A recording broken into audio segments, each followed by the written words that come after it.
तो दोस्तों स्वागत है आप लोग का Q&A विद सत्यम में। दोस्तों आप लोग किसी भी परीक्षा की तैयारी कर रहे हैं तो उसमें आपका अगर हिंदी आता है तो हिंदी में से आपको समास जरूर पूछा जाता है। तो दोस्तों आज मैं समास का आपको थ्योरी प्लस इसका टेस्ट लेकर आया हूं जो आपकी परीक्षा के लिए काफ़ी मोस्ट इंपॉर्टेंट रहने वाला है। तो आप पहले थ्योरी समझिए, उसके बाद इसका टेस्ट भी आपको करवाने वाला हूं। तो दोस्तों अभी आपके सीटेट का भी एग्जाम होने वाला है तो उसमें ज़रूर इसका आप लोग का प्रश्न देखने को ज़रूर मिलेंगे। तो चलिए पहले देखते हैं ट्रिक विद टिप्स में आपको बताऊंगा कि किस तरह से आप समास को पहचान सकते हैं। और चलिए इसको देखते हैं समास क्या होता है। तो दोस्तों समास का पहले समास क्या है। दोस्तों समास एक संक्षिप्त है। देखिए समास क्या है, समाप्त एक संक्षिप्तीकरण को समास कहते हैं। मतलब कोई चीज संक्षेप में बता दी जाए छोटे में तो उसे दोस्तों समास कहते हैं। दूसरे शब्दों में समास संक्षेप करने की एक प्रक्रिया है। दो या दो से अधिक शब्दों का परस्पर संबंध बताने वाले शब्दों अथवा कारक चिन्हों का लोप होने पर उन दो या दो से अधिक शब्दों के मेल से बनने वाले एक स्वतंत्र शब्द को समास कहते हैं। मतलब इसमें कारक चिन्हों का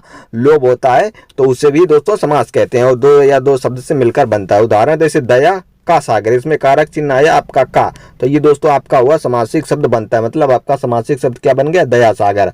तो ये दोस्तों आपका बन गया। अब जैसे कि इस उदाहरण में दया और सागर इन दो शब्दों का परस्पर संबंध बताने वाला का प्रत्यय आया है। क्या दोस्तों, का प्रत्यय आया है तो इसका लोप होकर स्वतंत्र शब्द बना। मतलब ये आपका हट गया है तो इसके बाद में आपका बना है दया सागर। तो समासों का मतलब समास के आपके कितने भेद हैं, तो आपके समास के 6 भेद हैं। मतलब आपके समास के 6 भेद हैं। चलिए उनको देखते हैं कि आपके समास के कौन कौन से भेद हैं।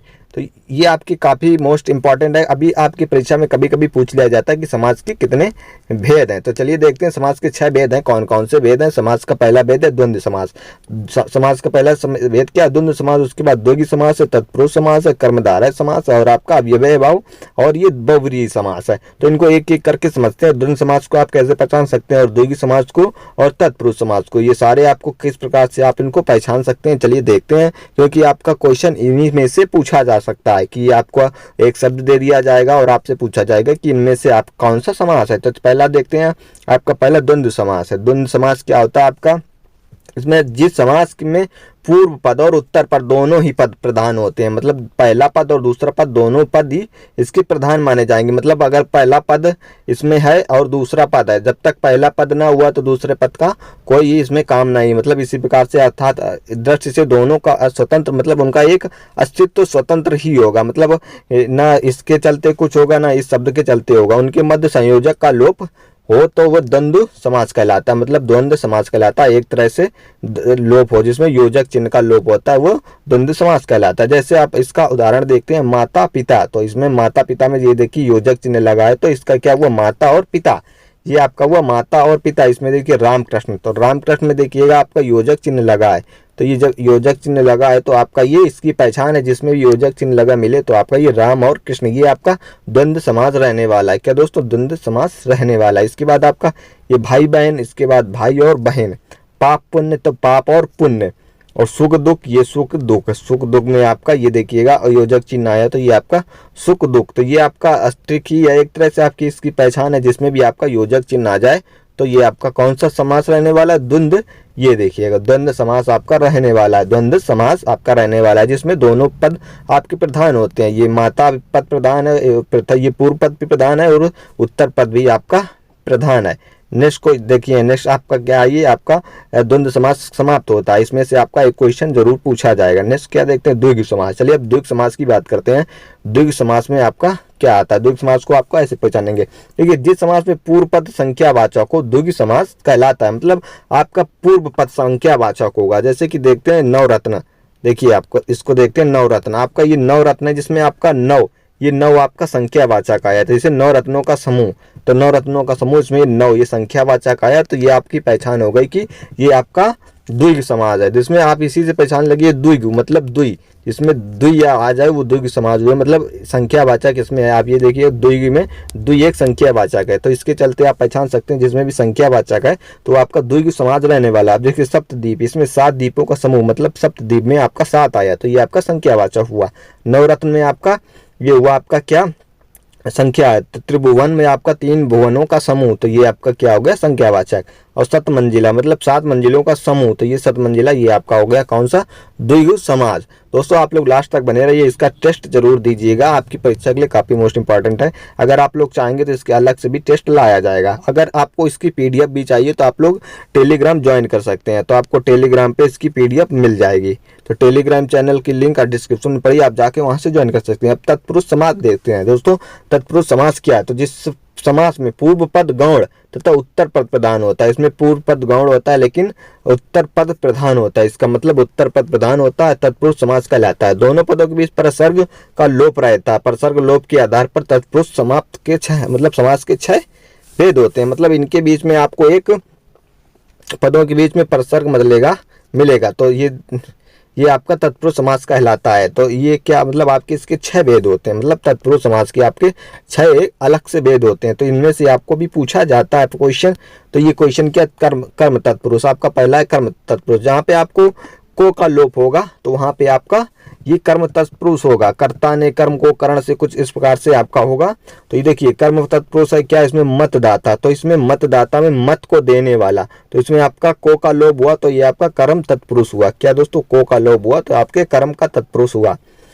और इसके बाद गिर कट, क्या दोस्तों, गिरह कट, इसको इस प्रकार से पढ़ेंगे गिरह कट, तो गिरह को काटने वाला, तो गिरह को काटने वाला क्या हो गया आपका, ये कर्म तत्पुरुष हुआ। इसमें आपका का लोप हुआ, का का लोप हुआ। नेक्स्ट क्वेश्चन करण तत्पुरुष। तो करण तत्पुरुष जहाँ करण कारक चिन्ह का लोप होता है, कहाँ पे करण कारक चिन्ह का लोप होता है। तो इसमें देखते हैं जन्मजात, जन्म से उत्पन्न, तो इसमें देखिए करण कारक चिन्ह का लोप होता है। कर्ता ने कर्म को करण से, ये आपकी टेबल होगी जो आपकी, ये आपने कर्ता ने कर्म से कर्ता ने कर्म को करण से संप्रदान के लिए। दोस्तों इसकी टेबल आप लोग को अगर याद है तो इसी के चलते आपको ये आपके तत्पुरुष आराम से आप इसको पहचान सकते हैं। अगर आप लोग वो नहीं याद है तो आप लोग इसको नहीं सही से कर पाएंगे। तो चलिए स्टार्ट करते हैं, आगे क्या देखते हैं। अगर उसको आप बताएंगे तो उसको भी करवा दिया जाएगा।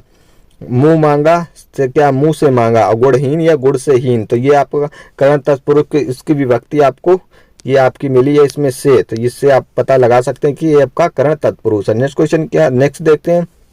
संप्रदान तत्पुरुष जहाँ संप्रदान कारक चिन्ह का लोप होता है। अब देखिए इसमें संप्रदान के लिए क्या होता है, संप्रदान के लिए जहाँ पर आपको के लिए मिल जाए तो ये आपका संप्रदान कारक होगा। क्या दोस्तों, संप्रदान तत्पुरुष होगा। तो ये अगर इसमें यहाँ पे के लिए आपका लोप होता है कारक चिन्ह का, ये कारक चिन्ह आपको याद होने चाहिए। ये याद होंगे तो आप इसको आसानी से पहचान सकते हैं। तो अब ये देखिएगा, आप आगे देखिएगा, कड़ी हाथ के लिए कड़ी, तो सत्याग्रह सत्य के लिए आग्रह, और युद्ध भूमि युद्ध के लिए भूमि। तो ये देखिए आपको कारक चिन्ह का लोप हो रहा है, तो ये आपका संप्रदान तत्पुरुष हुआ। मतलब अगर के लिए है तो संप्रदान तत्पुरुष है, इसकी साफ साफ पहचान है। आपका तत्पुरुष किसी में भी अगर तत्पुरुष समास है आपका डायरेक्ट अगर पूछा गया तत्पुरुष, तो आपका अगर हथकड़ी लिखी है तो आप हथकड़ी आपके ऑप्शन में है तो आप सिर्फ तत्पुरुष लगा सकते हैं। कौन सा समास है, तत्पुरुष। लेकिन अगर आपके तत्पुरुष के अंदर से पूछेगा तब आपको पूछा जाएगा कि कारक करण तत्पुरुष है, संप्रदान तत्पुरुष है या आपका अपादान तत्पुरुष है। तो इसमें आपको फिर लगाना होगा कि आपका हथकड़ी जो है आपका संप्रदान तत्पुरुष है, क्योंकि इसमें आपका के लिए आपका कारक चिन्ह का बोध होगा। नेक्स्ट क्वेश्चन देखते हैं। नेक्स्ट क्या आपका 4 नंबर है, अपादान तत्पुरुष। अब ये देखिए अपादान के लिए क्या होता है, अपादान कारक चिन्ह का लोप होता है। अपादान मतलब से हीन, मतलब अलग, उससे अलग, अलगाव में ये आपका अपादान यूज होता है। जैसे धनहीन, धन से हीन, मतलब जिसके पास धन नहीं, धन से अलग। भयभीत, भय से भीत है, जिसको भयभीत, भय से भीत। और जन्म मांद, मतलब जन्म से अंधा, जो जन्म से अंधा है, तो ये अलगाव के रूप में इसका होता अपादान से अलग। नेक्स्ट क्वेश्चन, इसमें ये आपके कारक चिन्ह याद करने होंगे। नेक्स्ट क्या है, संबंध तत्पुरुष। जहाँ संबंध कारक चिन्ह का लोप हो, जैसे संबंध कारक चिन्ह का लोप होता है, जैसे प्रेम सागर, तो प्रेम का सागर, प्रेम का इसमें संबंध दिया, प्रेम और सागर का संबंध दिखाया जा रहा है। दिनचर्या मतलब दिन की चर्या, तो दिन की चर्या ये भी भारत रत्न है, मतलब भारत का रत्न, भारत का रत्न, भारत का संबंध रत्न से है। तो ये इसमें आपको संबंध दिखाया जा रहा है, ये आपका संबंध तत्पुरुष हो गया। इसके बाद चलिए देखते हैं अधिकरण तत्पुरुष। अब अधिकरण तत्पुरुष क्या है, जहाँ अधिकरण कारक का चिन्ह का लोप होता है। अब इसमें भी अधिकरण कारक चिन्ह का लोप अधिकरण में आपका आता है में या पर। ये दो आपके अधिकरण के चिन्ह हैं, ये आप लोग कारक चिन्ह जरूर याद करिएगा, जिससे आपका तत्पुरुष समास बिल्कुल बिल्कुल आपका नहीं मतलब गलत होने वाला है। जैसे नीति निपुण, नीति निपुण में क्या है, नीति में निपुण, जो नीति में निपुण होता है दोस्तों, इसमें आपका तत्पुरुष समास आएगा, लेकिन कौन सा, अधिकरण तत्पुरुष, जिसमें कारक चिन्ह है आपका में, तो इसके चलते ये अधिकरण तत्पुरुष होएगा। उसमें आत्मविश्वास की बात करें तो आत्मा पर विश्वास, तो ये जो आत्मा पर विश्वास है, तो यहाँ पर आपका आया अधिकरण में, पर ये आपका आता है, तो इसमें जो आपका ये कारक चिन्ह है में और पर ये आपको मिलेगा, तो ये आपका अधिकरण तत्पुरुष समास रहने वाला। घुड़ सवार, तो घोड़े पर सवार। चलिए नेक्स्ट देखते हैं। अब आपका आता है कर्मधारय। क्या दोस्तों, कर्मधारय, ये आपका कर्मधारय समास है। तो कर्मधारय क्या होता है, चलिए देखते हैं। कर्मधारय, कर्मधारय जिस समास में पूर्व पद विशेषण और उत्तर पद विशेष हो, मतलब पूर्व पद विशेषण होना चाहिए लेकिन, और उसके बाद विशेष क्या होता है, उत्तर पद आपका विशेष हो, कर्मधारय समास कहलाता है। इसमें भी उत्तर पद प्रधान होता है। क्या दोस्तों, इसका उत्तर पद प्रधान होता है। चलिए देखते हैं। काली मिर्च, अब देखिए काली है जो मिर्च, क्या दोस्तों, ये कर्मधारय है, काली है जो मिर्च, काली मिर्च। नील कमल, नील कमल, नीला है जो कमल, नीला है जो कमल, ये नील कमल। तो इसमें जिसमें आपको है जो मिले, है जो मिले, वो आपका कर्मधारय समास होता है। क्या दोस्तों, कर्मधारय समास होता है जिसमें अधिकतर है मिले, तो ये आपका कर्मधारय समास होता है। पीताम्बर, पीला है जिसका अंबर, क्या दोस्तों, पीताम्बर पीला है जिसका अंबर। उसके बाद चंद्रमुखी, चंद्र के समान मुख वाला। सद्गुण, कौन सा दोस्तों, सद्गुण वाला, ये आपकी कर्मधारय समास हो गया। दोस्तों आपको इसमें एक बहुव्रीहि समास है, वो आपको इसमें काफी कंफ्यूजन करने वाला है। तो जिसमें दोस्तों बहुव्रीहि समास में क्या होता है कि जिसका इस बोलने पर तीसरा अर्थ निकले, तो वो दोस्तों आपका बहुव्रीहि समास होता है। नेक्स्ट देखते हैं अव्ययी भाव समास। जिस समास में पूर्व पद अव्यय हो, अव्ययी भाव समास कहलाता है। यह वाक्य विशेषण का कार्य करता है। जैसे अब देखते हैं इसके अनुसार अव्ययी भाव, जैसे यथा स्थान, तो यथा के अनुसार। क्या दोस्तों, यथा के अनुसार। यथाशक्ति दोस्तों हुआ यथा स्थान या आजीवन, जीवन भर। इसमें क्या बोला, जिसमें पूर्व पद अव्यय हो। अब इसमें आपको अव्यय मिलेगा, ये स्थान, ये जीवन भर, प्रत्येक पद, प्रत्येक समय, ये सब सारे आपको अव्यय मिलेंगे। तो ये देखिए आजीवन, प्रति, यथा समय, ये दोस्तों सारे आपको अव्यय मिलेंगे। यथाशक्ति, प्रति, आजीवन, प्रथम पद जो है आपका ये प्रत्यय मिलेगा। जब जिसमें आपको प्रत्यय मिल जाए, ये पहचान है आपकी अव्ययी भाव समास, तो आपका वो अव्ययी भाव समास रहने वाला है। तो ये आप अच्छे से समझिएगा। अब देखते हैं बहुव्रीहि, ये दोस्तों कंफ्यूजन रहता है बहुव्रीहि और कर्मधारय में, तो इस बहुव्रीहि समास को देखते हैं। चलिए बहुव्रीहि समास, जिन समास में दोनों पदों के माध्यम से एक विशेष तीसरे अर्थ का बोध होता है, बहुव्रीहि समास कहलाता है। आजकल दोस्तों पेपरों में परिभाषा भी पूछने लगा है, तो आप लोग एक बार परिभाषा को भी देख लीजिएगा। उसमें पूछता है कि प्रथम पद प्रधान है और लास्ट पद, अंतिम पद प्रधान है, तो ये कौन सा समास है। तो ये भी आप लोग को एक बार इसकी परिभाषा भी देख लीजिएगा, डेफिनेशन बहुत जरूरी है। तो अब इसमें क्या बोला है, जैसे कि दोनों पदों के माध्यम से एक विशेष तीसरे का अर्थ निकलता है, तो मतलब आपका महात्मा, अब ये जैसे शब्द हुआ, तो इसमें क्या, महात्मा, महान आत्मा है जिसकी, मतलब महात्मा का क्या हुआ, महान आत्मा है जिसकी। अब इसकी अर्थात ऊंची आत्मा वाला, इसका तीसरा अर्थ निकला क्या, अर्थात ऊंची आत्मा वाला। तो ये आपका क्या हुआ, तो ये आपका हो गया, ये आपका क्या हुआ, ये आपका बहुव्रीहि समास हुआ। अगर इसका तीसरा अर्थ ना निकलता ऊंची आत्मा वाला, तो ये आपका अगर अर्थ न निकल रहा होता, तो ये आपका कौन सा समास होता, फिर ये आपका कर्मधारय में जाता है। क्या दोस्तों, कर्मधारय में होता है। लेकिन अब देखिए, अगर आपके ऑप्शन में ऑप्शन आपको दिए गया है कर्मधारय और बहुव्रीहि समास आपको नहीं है ऑप्शन में, तब आप कर्मधारय पे आराम से टिक करके चले आइए। क्या दोस्तों, कर्मधारय पे आप टिक करना। जैसे नीलकंठ है, नीलाकंठ है जिनका, अर्थात शिव जी, मतलब तीसरे अर्थ का बोध हुआ। नीलाकंठ है किसका, जिनका, नीलाकंठ किसका है, आप लोग को मालूम है, शिव जी अपने शंकर जी भोले जी हैं जिनका नीलाकंठ है। तो इनकी इसीलिए आप तीसरा अर्थ निकला कि नीलाकंठ है, नीलकंठ है मतलब नीलाकंठ है जिनका, अर्थात शिव जी। लंबोदर, तो लंबोदर आप किसको कहते हैं, गणेश जी को। तो ये क्या हुआ, लंबा उदर है जिनका, अर्थात गणेश जी। तो मतलब ये जिनका उदर लंबा है उनको गणेश जी कहते हैं। तो ये आपका तीसरा अर्थ निकला गणेश जी। अब गिरिधर, गिरिधर किसको कहते हैं, श्री कृष्ण जी को। तो गिरि को धारण करने वाला, अर्थात श्री कृष्ण, मतलब इसका अर्थ पूरा ये है, लेकिन ये किसके लिए कहा जा रहा है, तो श्री कृष्ण के जी, श्री कृष्ण जी के लिए कहा जा रहा है। अब देखिए नेक्स्ट, मक्खी चूस। अब कोई सीधे डायरेक्ट आप बोल देते हैं तुम मक्खी चूस हो, तो इसका पूरा अर्थ क्या हुआ, बहुत कंजूस व्यक्ति। तो ये बहुत कंजूस व्यक्ति है, तीसरे व्यक्ति के लिए बोला जा रहा है। तो ये आपका हो गया बहुव्रीहि समास हो गया। तो ये दोस्तों आपके समास। अब इस चलिए समाप्त होते हैं। अब इसका आपको टेस्ट देना है, देखिए आप कितने क्वेश्चन सही कर पा रहे हैं। तो पहला क्वेश्चन क्या कहता है, किस समास में शब्दों के माध्यम में संयोजक शब्द का लोप होता है। तो अब इसमें आपको आंसर बताना है कि संयोजक शब्दों में किसका लोप होता है। देखिए कुछ इस प्रकार से आपके क्वेश्चन भी पूछे जा सकते हैं। अगर आप लोगों ने ऊपर से ध्यान से पढ़ा होगा तो आप लोग इसका आंसर दे पाएंगे। तो चलिए दोस्तों, मैं इसका आंसर आपको बता देता हूँ। आप लोग अगर आंसर पता है तो आप लोग इसको तुरंत ही आंसर कमेंट कर दीजिएगा। तो इसका आंसर दोस्तों मैं बता देता हूँ। संयोजक शब्द मतलब आपका अगर योजक चिन्ह जिसमें मिलता है, दो शब्दों को जोड़ने वाला, तो दोस्तों इसमें आपका द्वंद्व समास होता है। क्या दोस्तों, द्वंद्व समास होता है। चलिए नेक्स्ट क्वेश्चन देखते हैं।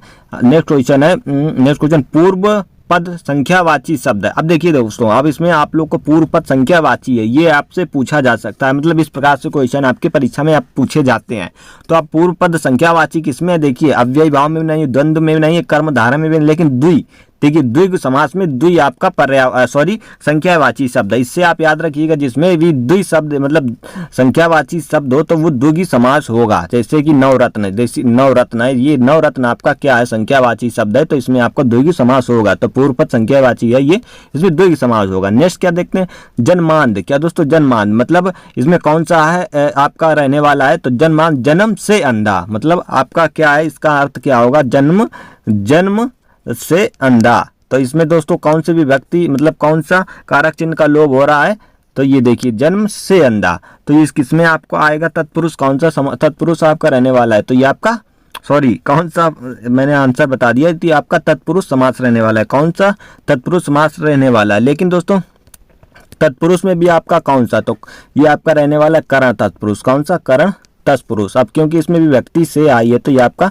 करण तत्पुरुष रहने वाला है। वैसे भी आपका अगर तत्पुरुष में पूछेगा तो आपका 4 ऑप्शन में मिलेगा, तब आपका तत्पुरुष के अंदर से ये पूछेगा, लेकिन इसमें आपका डायरेक्ट पूछा, तो ये आपका तत्पुरुष समास है। नेक्स्ट कहते हैं यथा स्थान, समासिक शब्द का विग्रह। अब दोस्तों इसमें आपका विग्रह बताना है, और ये समास आपका कौन सा, यथा आपका मिलेगा, तो इसमें आपका ये प्रत्यय है, तो ये आपका कौन सा शब्द हो जाएगा, ये आपका अव्ययी भाव समास हो जाएगा। कौन सा, अव्ययी भाव समास है। लेकिन आपको इसमें बताना है समासिक विग्रह, तो इसका समासिक विग्रह आपका स्थान के अनुसार, क्या दोस्तों, स्थान के अनुसार आपका समासिक विग्रह हो जाएगा, स्थान के अनुसार। चलिए नेक्स्ट क्वेश्चन है, जिस समास में दोनों पदों के माध्यम से एक विशेष तीसरे अर्थ का बोध होता है, मतलब इसमें आपका तीसरे अर्थ का बोध होगा, तो ये कौन सा आपका समास रहने वाला है। तो ये आपका दोस्तों कौन सा, अभी आपने पढ़ा होगा, अगर आपने ध्यान से पढ़ा होगा तो आपको इसका आंसर आ गया होगा। तो ये आपका बहुब्रीहि समास है। कौन सा दोस्तों, बहुब्रीहि समास है। नीलकंठ, जिसका जैसे मतलब इसका आंसर आपका बहुब्रीहि नीलकंठ, जैसे कि बहुब्रीहि का एक उदाहरण नीलकंठ, तो ये किसको बोलते हैं, नीला है कंठ अर्थात शिव जी को आप लोग तीसरा अर्थ निकला शिव जी, तो ये आपका हो गया नीला है कंठ, मतलब आपका समास। नेक्स्ट क्या, सप्तद्वीप, समासिक पद का विग्रह, तो इसमें आपका विग्रह करके बताना है, तो ये किसका विग्रह होगा, तो ये आपका 7 द्वीपों का समूह, तो ये कौन सा समास हुआ, सप्त मतलब 7, तो ये आपका द्विगु समास हो गया। कौन सा, द्विगु समास, क्योंकि इसमें संख्यावाचक है। नेक्स्ट देखते हैं मतदाता, समासिक शब्द का विग्रह, तो मत का दाता, इसमें समासिक शब्द का विग्रह क्या होने वाला है, तो ये आपका क्या है, ये आपका है मत को देने वाला। कौन सा, मत को देने वाला, तो ये मतदाता हुआ, तो ये आपका कौन सा समास हो जाएगा, तत्पुरुष समास हो जाएगा। नेक्स्ट देखते हैं आत्मविश्वास में कौन सा समास। अगर आत्मविश्वास की बात करें तो इसमें कौन सा समास है, तो इसमें आपका तत्पुरुष है। कौन सा, तत्पुरुष। अब ये आप लोग कमेंट करके बताएंगे इसमें कौन सा तत्पुरुष समास है।